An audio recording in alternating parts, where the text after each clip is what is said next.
Okay, so thank you for attending this safeguarding training. As you can see on there, I'm Tanya Hall. I'm Deputy Head Teacher here at Selston High School and the designated safeguarding lead. So our session today is on keeping children safe in education, the general keeping children safe in education, guidance, but also the changes that have been made for this academic year. It always gets changed slightly from year to year as new things are kind of brought in that we've got to pay particular attention to. Okay, so obviously safeguarding is everybody's business all of the time. I like to use this visual image of a stick of rock and the idea that what is written in the stick of rock is throughout the whole rock, isn't it, like Blackpool or whatever. And the mantra that we should have is that it could happen here. And we have to think about that with whatever we're doing. Whatever activity we're involved in, we have to have that mantra that it could happen here. A safeguarding concern could happen here. We always take a child-centred approach to safety, and we're always acting in the best interests of the child. I will go through some things that are specific to safeguarding, but the main thing for us as people who are working with children is that we are aware of what we should do should we think a child is at risk. So it's always a child-centred approach. We must report and log everything, and we use my concern for that. Things that are specific to understand, I guess, is that SEND children, those with protected characteristics, are often more at risk of safeguarding risk and more at risk of harm as well. So as it says at the bottom, we need to make sure that we complete our training, sign to say that you have completed the training, and do any of the additional training online. So as it says there, safeguarding is underpinned by everything. Everything that we do in school comes under that umbrella of child protection. And all of our policies in school, such as behaviour, the staff code of conduct, are all written with a view to keeping children safe. The last two bullet points on there refer to the new changes for this academic year. So much more of a focus on online safety.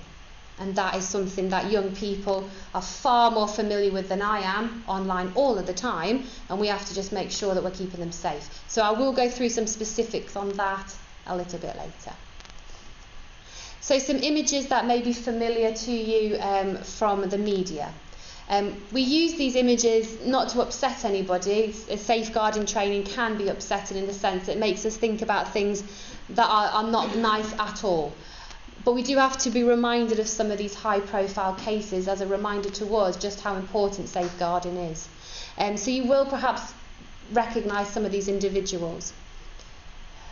They all have in common one thing: they all died due to inadequate safeguarding practices, some very high-profile cases. The first one, Laura Wilson, I will return to a little bit later.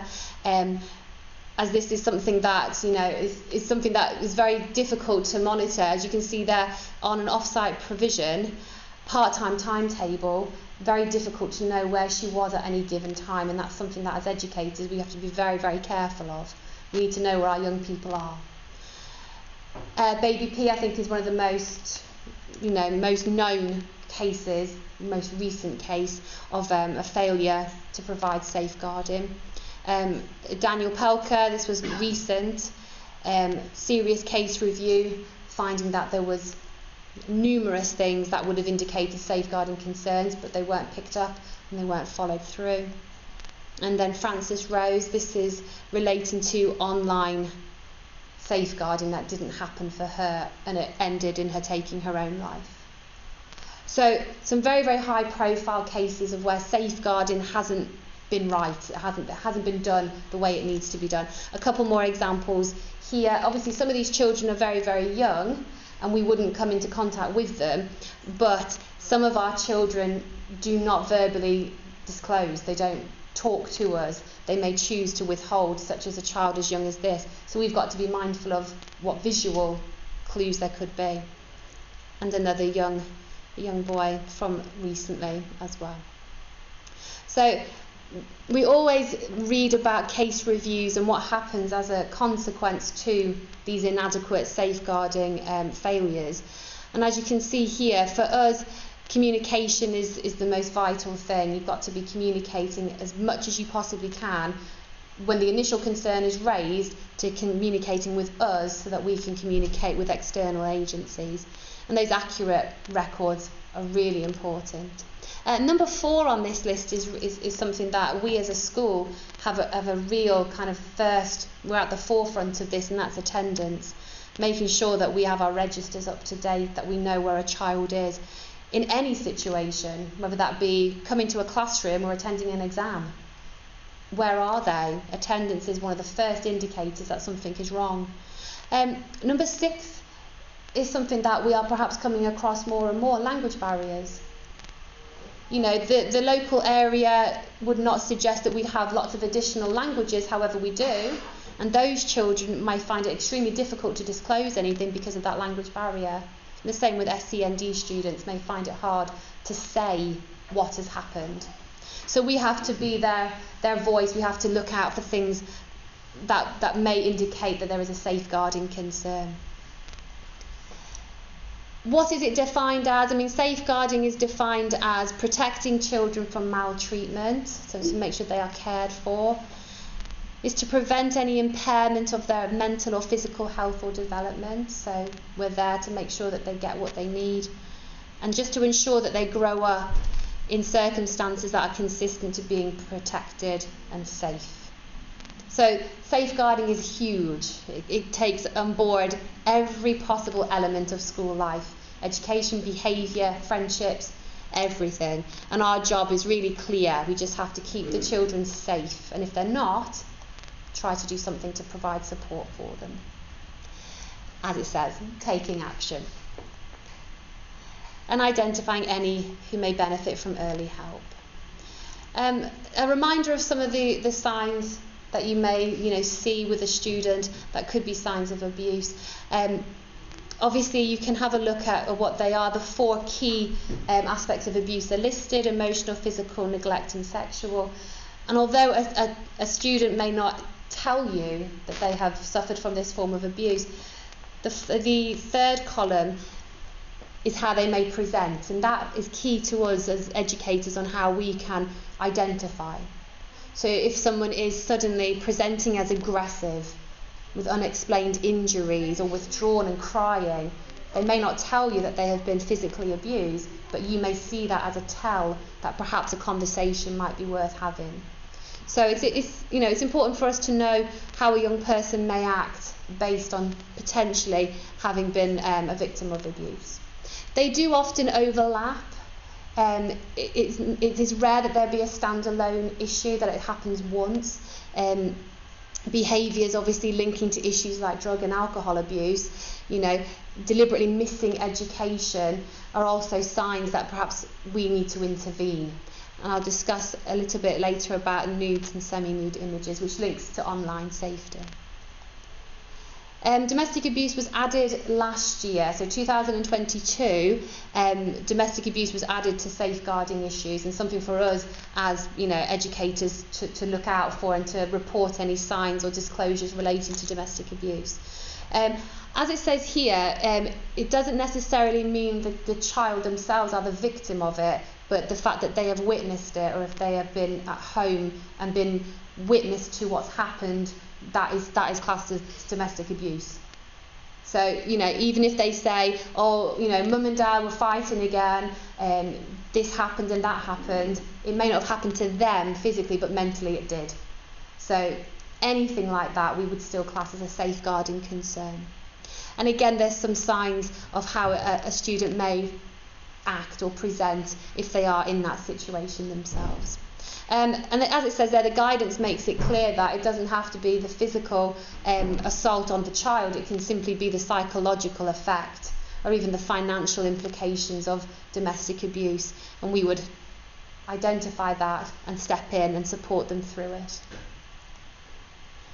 Other things to be aware of, things that have been put into the safeguarding guidance since last year, and these are reminders that they haven't gone away. It's just more for us to be mindful of. And this is child-on-child abuse. Now, it was phrased as peer-on-peer, and that changed last year to child on child. And as you can see there, it includes cyber bullying. So you can see the focus, not leaving the physical, but looking more to the online, because that's where a lot of our young people are spending their time. And so being susceptible to child on child abuse won't just be in person, it will be online as well. So cyber bullying, any kind of prejudice or discriminatory bullying, abuse, physical, sexual harassment, upskirting, anything like that that is done by a child to another child is abuse. And that does go up to the age of 18 is what the legal age would be. I know that this isn't a sixth form college, but you would be expected to report up to the age of 18. As it says here, it can happen both inside and outside of school. And we should never accept or say that as it was out of school, it's not our business. So in the community, it may be that, you know, something is overheard or something is disclosed. That's still the responsibility to report that to school, because they are in our care and we're the ones who can perhaps step in and help them where they can't get support anywhere else. We take it very seriously, as it says there, and we believe the child. Yeah, we would never say, oh, come on, are you sure? We would always take it seriously and remind them that we take disclosures very seriously and we'll act upon them. And as it says there on that third bullet point, those with protected characteristics in SEND do tend to be at greater risk. So they're the ones that we would, you know, look out for in particular, make sure that they're okay, educate them as best as we can on things not to do or not to be involved in with other students. This is just a breakdown of kind of the different types of harmful sexual behaviour, child on child. As you can see, sexual violence and sexual harassment. We also consider our language and how children talk to each other, and where it's deemed that the use of sexualised language is inappropriate, that in itself can be abuse. If a child is victim to it, to have sexualised language used towards them or against them is a form of abuse. So as it says here, the sexual violence and harassment guidance is incorporated. It's statutory that we make sure that we have preventative education in place. So in school, in the sort of PSHE lessons, the students are taught about this. They are taught what is safe, what is appropriate, what is not, and what to do. So we're very keen as a school to make sure that not only do our staff know what this is, but the students do as well, because they need to know what it is to be able to disclose if something's happened to them. Misogyny is also included there, and sexism, misandry as well. So listening out for any kind of language that would be misogynistic, oh, girls can't do that, you can't do it, you're a girl, would be classed as sexual harassment. And as staff, of course, we are in a privileged position where we can educate them. And if we hear something, such as, oh, it was just banter, we're only having a laugh, it's our place to be able to say, that's not acceptable. We don't talk about or to people like that. And to accept something as banter or boys being boys is just not acceptable anymore. Challenge those behaviours, as it says there, such as, pinching someone's backside, it's not acceptable, lifting up a skirt, flicking a bra strap, none of that is acceptable, and that would be classed as sexual harassment.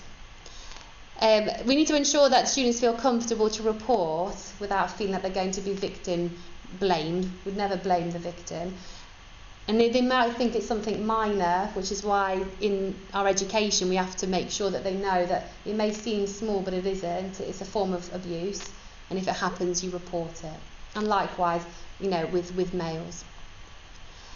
It can cover a wide range. Sexual violence can cover a wide range of things, and I will just put them on the screen here. So obviously, the very, very extreme of rape, assault, and then we have sexual assault and then causing somebody to engage in sexual activity without their consent. So these are all for adults. This is what the adult guidance is, but it's also for children. So treated exactly the same.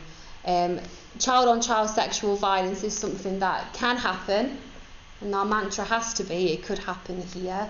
So we need to know what it is, and we need to make sure that any disclosure is passed straight away to myself or somebody in the safeguarding team, because that's going to be the most important thing for us to get onto the police, or whatever we need to do. As it says there, the police will pursue. It isn't for us to pursue that as an investigation, but it's our job to report it and to make sure we have as much information as we can to protect that young person. As it says there, the perpetrator would need to be withdrawn from any shared classes to keep them apart while the investigation goes on, to make sure that they're both safe. Sexual harassment, the definition is simply an unwanted conduct of a sexual nature. Someone saying something that you don't want. It can be intimidating, it could be degrading, it could be humiliating. Anything that is said without the consent of the person receiving it is harassment. There are some examples here of what sexual harassment could include. So sexual jokes, sharing of images, unwanted content, somebody sending an image they think is funny. The recipient may not find that funny, they might find that quite offending. Physical behaviour, brushing against somebody, all the things that we discussed previously would be classed as sexual harassment. Of course, upskirting is now a criminal offence. So prosecution can occur if someone is caught doing that. These are just some examples of comments that may be sexual harassment or seen as sexual comments that we would challenge. And I won't read them to you, but you can kind of see the sorts of things that may be heard around school. Asking about brass, that wolf whistling, homophobic comments, questions about sexual activity. Now, these are probably things that wouldn't be said directly to us. It is very unlikely that comment would be said with us knowingly hearing. It'd be said probably hoping that nobody else has heard it. So these are the sorts of things where I've said, if you hear it, report it. If it hasn't been said to you, but you heard as they were coming into the theatre, sexualised comments, then that would be reported on. As it says there, schools must have systems in place to do reporting, and we have My Concern, which is used for all of our concerns of any nature really regarding safeguarding, and that culture of reporting. So as soon as you hear something or you think that doesn't seem right, I need to just pass that on, please do, always pass it on. And if you don't have access to My Concern, perhaps because you just come in when you need to do exams, then obviously it's fine to report it verbally, so at least we have it and we can do something about it. Some children may not be ready to disclose, or in some situations they may not even recognise abuse. They may not know what's happening to them. And so for us, it's being mindful of what we might view as a sign, the tells from the previous slides. And it might be for us to just initiate a conversation or tell somebody, this is what I think, and then they can initiate a conversation. As it says there, they may be fearful of repercussions, particularly if they're disclosing something with a family member. They may be fearful of what will happen to that family member or what will happen to them for telling on that family member. So it is something that is very sensitive, and we know that it's a very sensitive area. But we would always encourage that if you want to pass it to us, we will obviously deal with it straight away. It says children may not know how to tell someone. They may not even know or want to use the word abuse. They may just say, no, I'm not happy. Why not? And it may be just asking some, not leading questions, but just asking them to just explain, keeping it factual. So what did happen? And they often disclose in stages, so it might start off with, did you have a nice weekend? No. Oh, okay, why was that? Oh, I don't want to tell you now. And they might come back and tell you again later. But as soon as you feel that something isn't quite right, that there may be a safeguarding concern, always report it straight on. And obviously knowing them well is obviously a benefit to us. If we know the students and we can see those changes in behaviours, we're more likely to be able to recognise what it is and report it on using My Concern. Nudes and semi-nudes. This is something that again links to the more importance being given to online presence and protecting young people and protecting themselves online. As it says there, it is illegal, even when consensual, to send a nude or a semi-nude if you are a child. So even if they are boyfriend and girlfriend sending to each other, it is still illegal. They are not allowed to do it. If it is non-consensual, it's not only illegal, it's abuse. So we've got to be really, really careful that we teach the young people that they cannot and should not be sending anything to anyone else, of themselves or somebody else. Obviously the sharing of images is classed as sharing child pornography because they are children, regardless of whether it was consensual.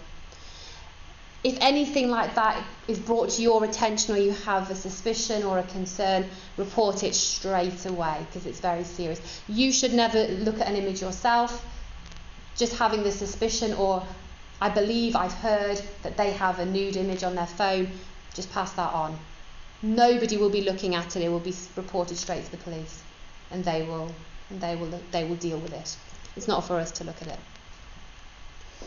Obviously, some other bits from keeping children safe in education has been there for some time, and the prevent strategy ensures that we focus on, county lines, making sure that we are working with young people on grooming, on making sure that they're not involved in situations with drugs, taking things across county lines, and FGM as well, which is female genital mutilation. Making sure that if we think of anything could be happening under that bracket, that we would report it straight away to the police. Obviously, if you have any concerns, you just come to us straight away, especially if it's a high priority. And we work, as it says there, with the local authority, the police and health providers, including social care. The reporting system at Selston High School is My Concern. So we've had it for a year. And it is the resource that we use to log all of the concerns. If you ever had to make a referral using My Concern, then obviously what we want to have is details of what the student said. It doesn't have to be verbatim, you don't have to type it as they're talking, but it needs to be in their words, what they told you. Factual and not opinion-based, so literally saying what it was. What it would not be helpful if on the statement it said, they seemed upset. That's an opinion. They were crying and didn't want to stay in the room until I asked them to sit down, is more factual. Yeah? The reason why we have to be so very, very specific is because My Concern can be used in a court of law. So if it got to a stage whereby a court case is brought and they want to know the chronology of what was done when, we would submit our My Concern log. And they would see who raised it, what happened next, and everything we've written would be there. So we have to, it's making sure that we are factual, not opinion-based, and provide any details of any follow-up already done. So it could be, I spoke to Mrs. Walker, she's Deputy DSL, and making sure it's done on the day is really, really important, particularly if it's something that has happened in the afternoon and the child has gone. We need to know that that child is safe. So on the day is best. If you are in a position where you can't get to My Concern because you haven't got a computer, you haven't got anything to work, to log it online, speaking to somebody is just as valuable because then we can log it. But it has to be done on the day because otherwise that child might leave the site and not be safe. We are allowed to ask questions. I think sometimes it can be a bit of a concern that if a child discloses to me, I don't want to get the detail because I won't know what to do with it, or it may be upsetting. But we are allowed to ask questions for more information. Obviously not leading questions, but don't be afraid to ask for more detail. Could you tell me when that was, or who was there too? You can ask those questions. If something is urgent, then obviously we need to report it ASAP, but also perhaps speak to either Miss Walker or myself, or any member of the safeguarding team if we're not available. It needs to be picked up before you leave the premises. And urgent examples there, things like a child can't go home if they're at risk of harm. If a disclosure has been made that someone has been hit at home, then we have to make sure that's not going to happen again. So that would be something. Weapons or knives. If there's any concern that someone has brought something into school, then obviously we need to know about that straight away. If there's any intrafamiliar harm, so that domestic abuse would be under that category. If they've, made a comment about suicide or self-harm, those sorts of things are urgent. We cannot let them leave until we know they are safe. And your safeguarding staff are there. Some of them you will know, they've been in place for quite a while, and obviously I think I am probably the only person new to that list. And Jill Haslam is our Chair of Governors, who you may see from time to time, but the rest of the staff on the list are here every day. So there should always be someone that, Nick Coleman is 4 days a week, but there should always be somebody that you can find and say, oh, can I just tell you, I've got a safeguarding concern. There'll always be somebody around. And as it says there, your job is to recognise and respond. You don't have to do anything else. If you've recognised a change in behaviours or you've heard something that's made you feel concerned, then you recognise that. You respond by telling us or putting on my concern, and that is all you need to do. If it was something whereby you could not get hold of anybody and you felt it was a very, very serious concern, then you are free to phone MASH, which is our multi-agency support helpline, and they would advise you on the next steps. Ultimately, that should not be something you find yourself needing to do, because there should always be somebody in school that you can talk to, and we will follow it up. Just some reminders then, just linking to yourself and keeping yourself safe whilst working in any school. But it's making sure that in terms of media, social media presence, just making sure that you are not friends with anybody from school, any student or ex-student. If they do send you a request, no thanks, and then let us know. Because it might be that they didn't realise that wasn't appropriate. They might not know that it's not appropriate to send a friend request to a teacher or to someone that they feel is a trusted adult, but it's not appropriate. So ignore the request, turn it down, and then report it to us. Don't offer lifts to children. There will be an occasion perhaps where that will be something that has to happen. It's the only way of getting the child home safe, but that would be an extreme case. On the day-to-day, we should not be offering lifts to children where they can be transported another way. If that has to happen, then obviously 2 members of staff should be present, one of each sex. And there's some information there about that, but again, it's an extreme case. You should not need to be taking children home. If anything happens whereby you receive a caution or a conviction, you need to let the head teacher know. Never share your personal details, email, phone number, address, anything like that with a student. Don't use your phone to take images. If you're involved in a trip, use one of the school iPads or the school camera to take pictures. Don't use your phone. And if you are having to work on your own with a student, say for example in a classroom or a dispensation room, and it's just you and another student, have the door open, let somebody know you're in there with them. Best practice is to have another person there too, but if not, make sure the room is, you can see you and someone else knows you're there. And don't touch, hug or invade the space of a student. Okay. Just managing disclosure. So if a student does say to you, can I tell you something? Then you'll say yes. If you can speak to me, I'm a trusted adult. You cannot promise confidentiality though. If they say, if I tell you something, can you keep it a secret? The answer's no. And when you tell them that, they may then say, well, I don't want to say anything then. That's fine. Let us know. Reassure them, of course, that we are here to listen, but explain to them that the reason we can't keep it a secret is that we have to keep you safe. And often they will accept that and tell you. The fact they've come to you in the first place means they want to talk, but under no circumstances say, I'll keep that a secret. As it says, we've recovered this already to an extent. They may find it difficult.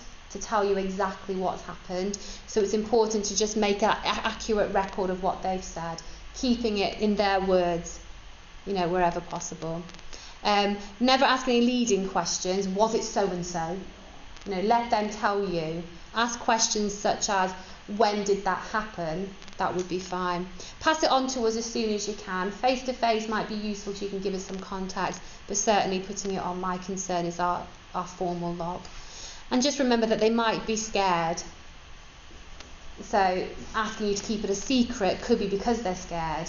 And for us, it's about saying, I can't keep it a secret.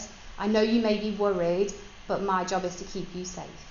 And that hopefully will help reassure them.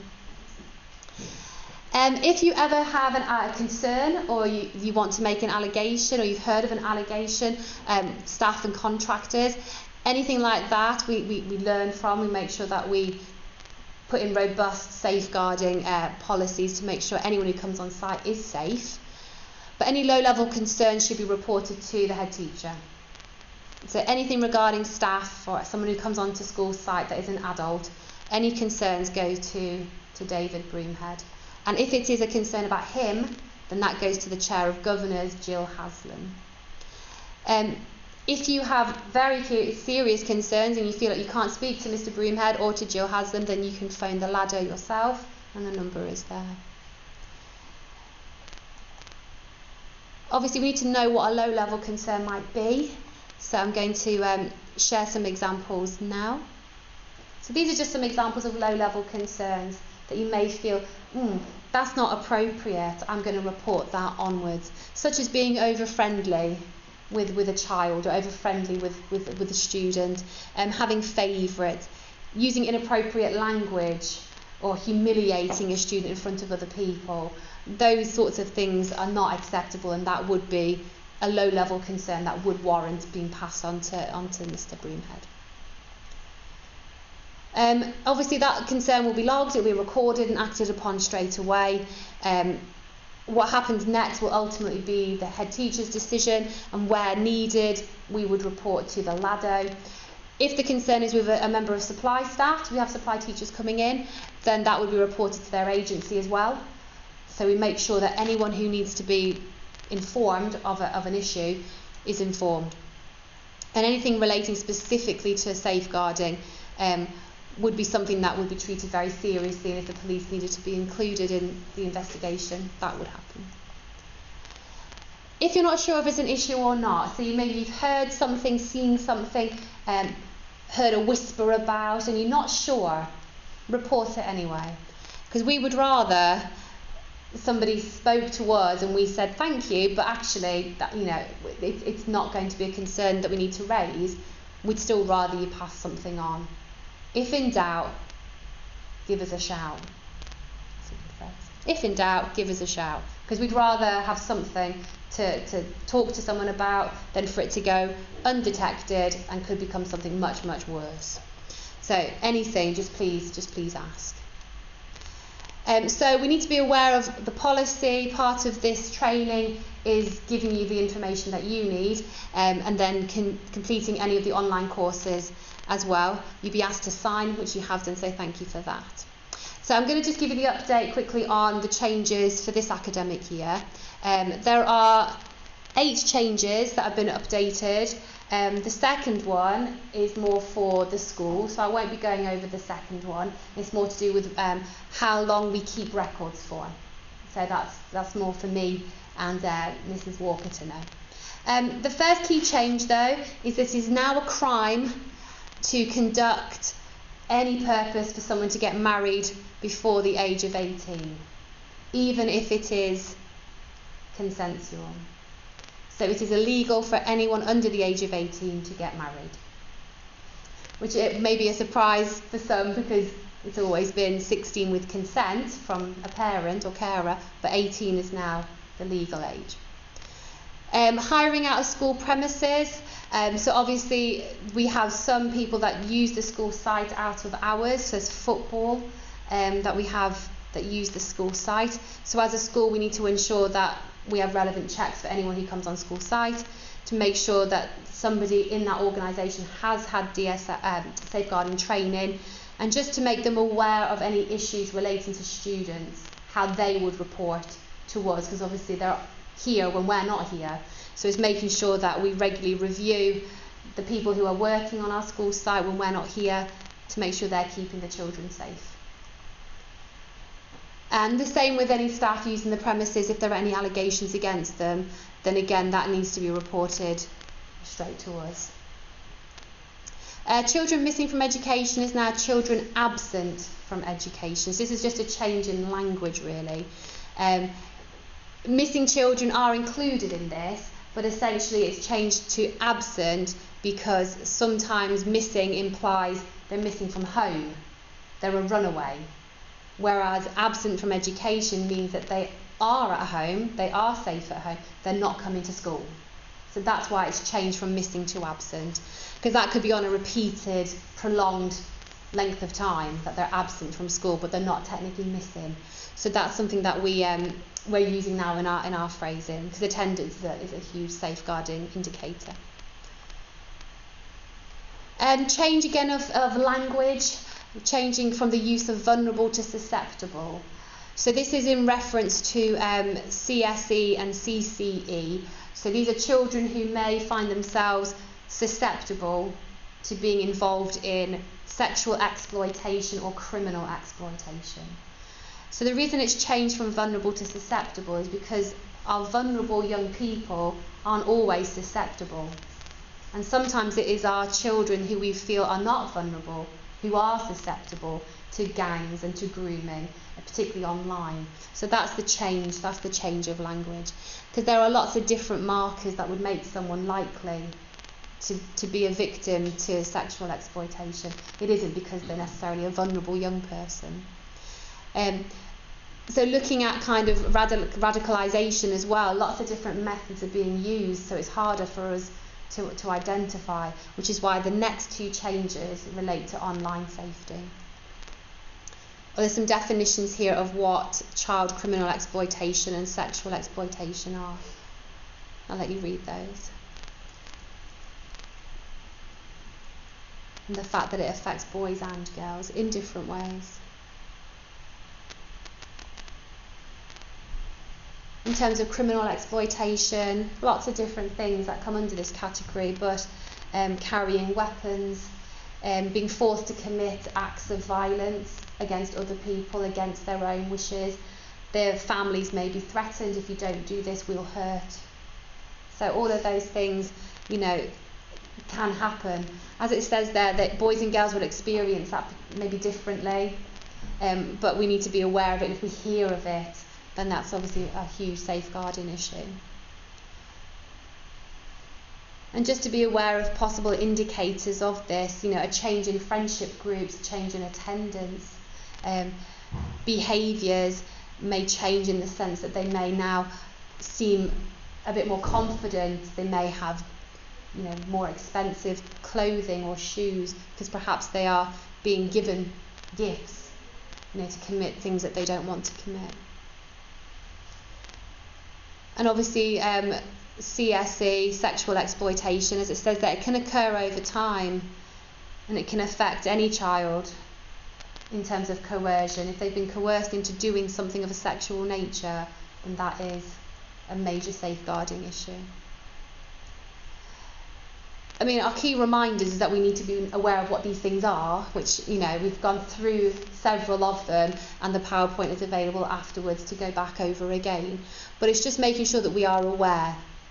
As you can see in that second bullet point, in terms of sexual abuse or sexual exploitation, it's important to realise that this could be teenage abuse within a relationship as well. It's not to assume that it will always be an older person with a younger person. This could be child on child, teenager on teenager.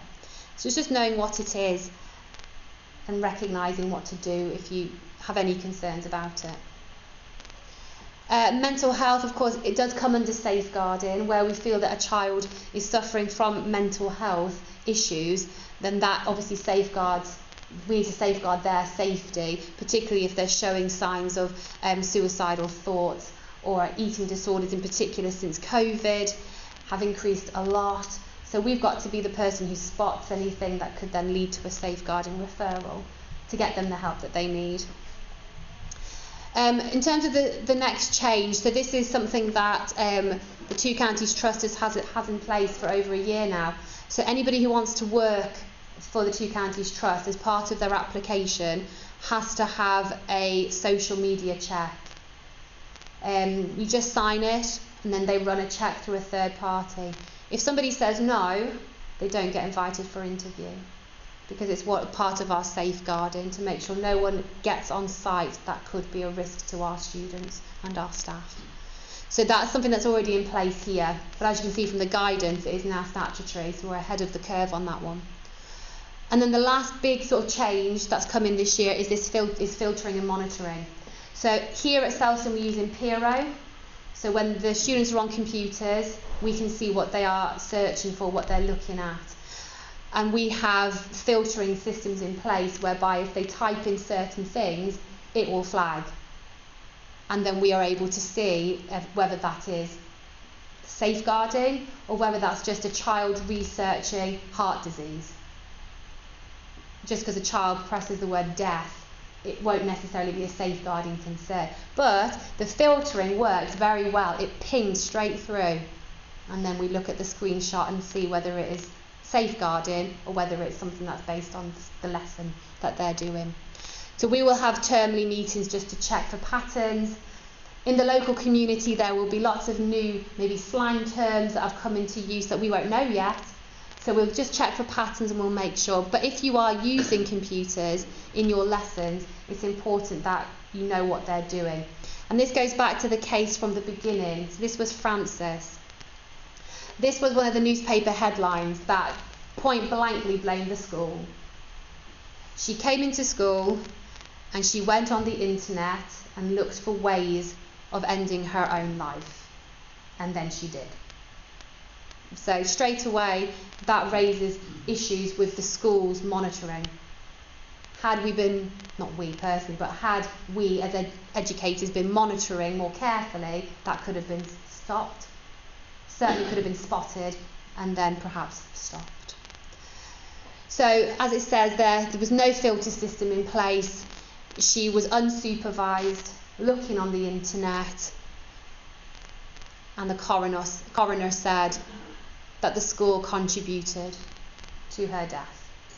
So that's one of the main reasons why we've got this new change, which is really important, I think, because students are online a lot. They're always online, and at school we can at least monitor what they're looking at. Websites will be filtered. If there's a website that is inappropriate, it will be blocked. Students won't be allowed to access it through the school computer system. So we have that in place already, but the monitoring bit is the next layer, which I think is really important for just capturing anything that might actually be something bigger than just a search. So when you are, using a computer, if you are with a group of students and they're using the laptops or whatever, we are a mobile-free school, so they shouldn't have their phones out anyway. But when they're online, if there is something that comes through, we will obviously deal with it. But as it says there, there may be times when, for example, in history, they're doing Henry VIII, the word beheading will come up. He killed several wives. So, we would look at that and think, yes, we know why that is there. So if there is a spike, that might be why, and we would just ask for teaching staff just to let us know. Just so you know, we're researching Henry VIII this week. You may got a lot of beheadings come up in the search engine. And when you're using it yourself, so, if you are using the internet for your own teaching and learning purposes, make sure that you have Impero in place. If you're not sure how to use it, please ask, and we can get IT to support with that. And the cybersecurity training is provided to make sure that we don't, accept emails from people who are trying to hack us. If you see anything that you think that's a bit dodgy, report it. It's probably a phishing email. Never reply to anything that looks a bit suspicious, because it probably is going to do damage rather than to help us. Obviously keep your passwords private, don't let anybody see them. As it says there, we will be reviewing the monitoring system. It's not a one-size-fits-all, so obviously if we know students who have a history of self-harm, for example, and they put something in the search, we will always look at that, because that is something that could be potentially bigger than just doing research for a lesson. And as it says, you know, Frances Rose Thomas, she would have been somebody who would have had specific filtering due to her, you know, her vulnerable status and the fact that she had mental health concerns. Just so you're aware, we need to look out for phishing, fraud. If you find anybody looking on a website that you think, how have you got onto that website? That shouldn't be allowed. Just let us know, and it can be blocked. There is no problem with that at all. And this is a repeat of the very first slide, actually, just about reminding that safeguarding is everyone's business all of the time. It's got to be child-centred. Assume it could happen here, and that children may not be comfortable to disclose, may not even recognise what's happening to them. So it's our responsibility to not look for, but recognise the signs, know what to do, which is to report it, support the young person, and not to let anything happen the day when you leave without it being reported.